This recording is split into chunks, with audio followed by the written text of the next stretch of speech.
In today's video, I'm going to show you how to get word count in Google Sheets.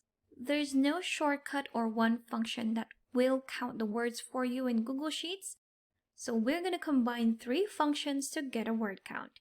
Let's get started. So we're going to start with the split function.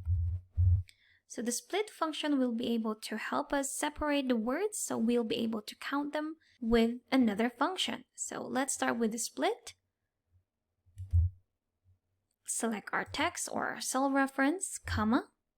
Choose our delimiter. For this instance, it's going to be a space, so that's open quotation, space, and close quotation. Press enter, and you've split that cell.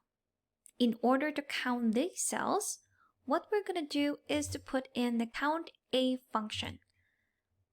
So let's try and put the count a function here and press enter.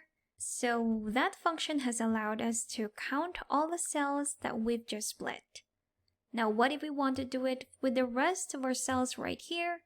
What we're going to do this time is to add the array formula function. So let's start with our equal sign again. Type in array, click on array formula. We're going to continue with the count a function and finally the split function. Then select your cell range, comma, and our delimiter, which is again just a space, and press enter. And there it is. There's a 143 word count for those selected cells. So again, that's going to be array formula, count a, and split. And that's how to get word count in Google Sheets.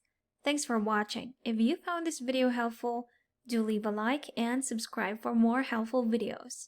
See you on the next one.